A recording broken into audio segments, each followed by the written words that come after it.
मग अयोध्येला जायचंय प्रभू श्रीराम यांच्या दर्शनासाठी, पण जाणार कसे, तिकडे राहणार कुठे, खायचं काय, टोटल किती बजेट मध्ये आपला प्रवास होऊ शकतो, संपूर्ण तुम्हाला माहितीसह प्रवास मी आजच्या व्हिडिओमध्ये सांगेन. तर सर्वांनी आवर्जून व्हिडिओ शेवटपर्यंत पाहत राहा आणि आजच्या अयोध्या बजेट ट्रिप प्रवासाचा आनंद घ्या. मुंबई ते अयोध्या हे 1600 किलोमीटर अंतरावर आहे. 3 वेने प्रवास करू शकता, by road, by railway, by aeroplane. Road आणि एरोप्लेन थोडं महाग पडेल, पण बजेट ट्रिप करायची असेल, संपूर्ण प्रवासाचा आनंद घेत, तर रेल्वे सर्वात बेस्ट ऑप्शन. मुंबई, कल्याण, नाशिक, भुसावळ, मनमाड येथून टोटल 4 ट्रेन पास होतात. एक साकेत एक्सप्रेस, तुलसी एक्सप्रेस, अयोध्या एक्सप्रेस आणि चौथी चपरा एक्सप्रेस. तुम्हाला दिसतात स्क्रीनवरती नंबर. या 4 ट्रेन पास होतात मुंबई ते थेट अयोध्या कॅन्ट, जेथून नवीनच बांधण्यात आलेले राम मंदिर 15 किलोमीटर अंतरावर आहे. रेल्वेची तिकीट बुकिंग करून तुम्ही स्लीपर क्लास 700 रुपये मध्ये, 3 टियर AC 1700, परत 2 tier 1 tier, choice is yours. रेल्वेतील कोणत्याही कॅटेगरीतील तुम्ही तिकीट बुक करून 25 ते 30 तासांमध्ये पोहोचू शकता मुंबई ते अयोध्या कॅन्ट. प्रभू श्रीराम यांच्या अयोध्या नगरीमध्ये टोटल 2 रेल्वे स्टेशन आहेत, एक अयोध्या कॅन्ट आणि अयोध्या धाम जंक्शन. अयोध्या कॅन्टला आपल्या मुंबईवरून ट्रेन पास होतात टोटल 4, परंतु अयोध्या धामला एकही ट्रेन पास होत नाही. जबकि नवीनच बांधण्यात आलेले राम मंदिर अयोध्या धाम जंक्शनला 2 किलोमीटर अंतर, तर अयोध्या कॅन्ट हे 15 किलोमीटर अंतरावर आहे. मुंबईवरून तुम्ही 25 ते 30 तासामध्ये प्रवास करू शकता मुंबई LTT ते अयोध्या कॅन्ट, आणि तेथून तुम्हाला 9 मीटरच्या इलेक्ट्रिक बस किंवा टुकटुक ऑटो घेऊन जातील ते अयोध्या धाम पर्यंत, जेथे प्रभू श्रीराम मंदिर हे आहे. आणि तिकीट भाडे देखील जास्त नाही, 20 ते 30 रुपयामध्ये तुमचा प्रवास होतो अयोध्या कॅन्ट ते अयोध्या धाम. प्रवासाचं पाहिलं, आता राहण्यासाठी सोयीसुविधा. अयोध्या गेला तुम्हाला राहण्यासाठी बरेच पर्याय ऑप्शन आहेत.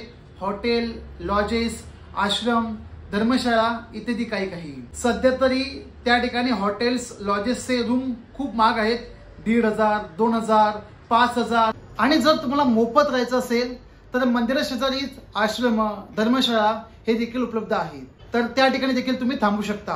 पण सामानाची काळजी घेणे अवश्य आहे.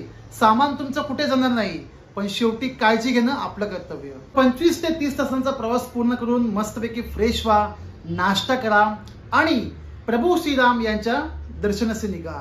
त्याआधी आपल्याला दर्शन करायचे आहे हनुमानगडी येथे भगवान हनुमान यांचे दर्शन, कारण तेच आपल्याला मार्ग दाखवतात प्रभू रामचंद्राकडे.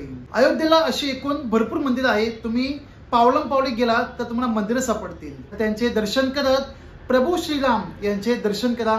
नवीनच बांधण्यात आलेले हे प्रभू श्रीराम मंदिर या ठिकाणी पोहोचलात, एक वेगळाच उत्साह आपल्यामध्ये निर्माण होतो. कधी एकदाचे दर्शन होत आहे, कधी आपण त्यांना पाहतोय, आणि असा एक क्षण येईल जेव्हा साक्षात विलक्षणीय नाविन्यपूर्ण अशी प्रभू श्रीराम यांची मूर्ती आपल्या समोर असते, तेव्हा एक वेगळं जग आपण जिंकल्यासारखं वाटतं. एक वेगळाच माहोल तयार होतो त्या मंदिरातील गाभाऱ्यामध्ये. मंदिराचे वातावरण, जय श्रीराम जय श्रीराम असे नारेबाजी करत प्रभू श्रीराम आपल्याला समोर बोलवत आहेत. एकदाची तुम्ही मूर्ती समोर जाल तर खरंच एकदम मन प्रसन्न करणारं असं वातावरण. प्रवासामध्ये जो काही तुमचा थकवा असेल, जी काही काळजी असेल, ते संपूर्णपणे मिटून जाईल, फक्त आणि फक्त प्रभू श्रीराम यांचे दर्शन करत. बोला जय श्रीराम, सियावर रामचंद्र की जय. मंदिरात जाण्यासाठी दर्शन घ्यायला अद्यापही ऑनलाईन पास किंवा ऑफलाईन पास ही सोयीसुविधा नाही. डायरेक्ट या, दर्शन करा आणि अयोध्या प्रवास एन्जॉय करा. पण येणाऱ्या 2-3 महिन्यामध्ये गर्दीचं गांभीर्य बघता ऑनलाईन पास देखील सुरू करू शकतात, लाईक तिरुपती बालाजी. आणि एकदाचे दर्शन झाले मग तुम्ही संपूर्ण अयोध्या जिल्हा, अयोध्या धाम हा परिसर फिरू शकता. की कशा प्रकारे तिकडचं राहणीमान, तिकडचे रस्ते, आणि सर्वात महत्वाचं म्हणजे खाण्यासाठी स्पेशल दाल बाटी, छोले भटुरे, कुल्हड चहा. वा वा वा वा वा वा वा. खाण्याचा विषय आलाच आहे, तर मागे कमेंट आली होती की उत्तर प्रदेशमध्ये खाण्यासाठी म्हणजे जेवण वगैरे चांगलं मिळतं की नाही, क्वालिटी कशी आहे, क्वांटिटी कशी आहे. तर जेवण मात्र नंबर 1. गरम गरम परोठे, गरम गरम डाळ, भात, भाजी, कमी जास्त तिखट, कमी अळणी असं काय नाही, एकदम लेवलमध्ये. कोणत्या ठिकाणी जाल तुम्हाला सेम प्रकारचे जेवण मिळेल, डाळ, भात, रोटी, भाजी, लोणचं आणि सलाड. एकंदरीत तुम्ही पूर्ण दिवसभर अयोध्या धाम तर फिरू शकता आणि संध्याकाळी ठीक 6:30 वाजता सरयू घाटामध्ये होते सरयू देवीची आरती। ही आरती मिस करू नये म्हणून लोक संध्याकाळी 5 वाजल्यापासून तिथेच असतात सरयू घाटामध्ये।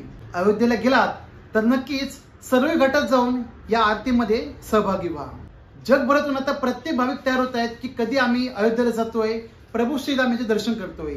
आणि यासाठी इंडियन रेल्वेद्वारे जगभरातून अयोध्या स्पेशल ट्रेन सोडण्यात येणार आहेत। त्यापैकी आपल्या कोकणातून देखील ट्रेन येणार थेट गोव्यातल्या वास्कोवरून, म्हणजे वास्को, मडगाव आणि मग पुढे सावंतवाडी, कणकवली, चिपळूण, वसई असं करत गाठणार थेट अयोध्या।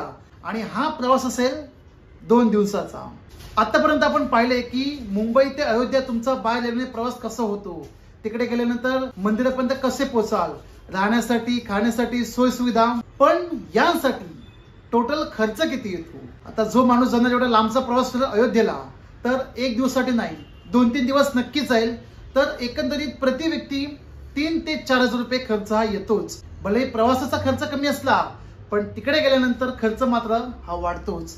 जर तुम्ही एकटे जाणार असाल तर खर्च मात्र कमी जास्त होऊ शकतो, पण फॅमिली असेल तर प्रति व्यक्ती 4 हजार रुपये फिक्स। आता तो कसा हे जेव्हा तुम्ही अयोध्येला जाणार नाही तोपर्यंत कळायचं नाही। जर तुम्हाला राहण्याची सोय सुविधा नाही मिळाली तर आम्ही ज्या ठिकाणी थांबलो हॉटेलमध्ये, हॉटेल गुरुदेव पॅलेस, हे अयोध्या धाम पासून 10 किलोमीटर अंतरावरती आहे, सुलतानपूर नाका या ठिकाणी, जेथे तुम्हाला 1500 पासून राहण्याची सोय सुविधा आहेत, ज्यात 2 बेड अटॅच, बाथरूम, वॉशरूम सर्व काही एकत्र। आणि इथून देखील तुम्हाला इलेक्ट्रिक गाड्या अवेलेबल आहेत, प्लस टुकटुक ऑटो देखील 10 ते 20 रुपयामध्ये। मुंबई ते अयोध्या रेल्वे प्रवास, अयोध्या संपूर्ण दर्शन, अयोध्या ते मुंबई असे मी 3 व्हिडिओ बनवले आहेत, ज्यामध्ये तुम्हाला अजून काही माहिती पूर्णपणे मिळून जाईल। आवर्जून पहा, लिंक दिलेली आहे माझ्या पिन केलेल्या कमेंट बॉक्स मध्ये। आणि छोटासा अयोध्या बजेट ट्रिप व्हिडिओ कसा वाटला नक्कीच कमेंट करा। जय श्रीराम, जय श्रीराम, जय श्रीराम। जन अयोध्येला जायचं आहे त्यांच्यापर्यंत आवर्जून व्हिडिओ शेअर करा आणि माहिती आवडली असेल तर एक लाईक नक्कीच करा। बोला सियावर रामचंद्र की जय, जय श्रीराम।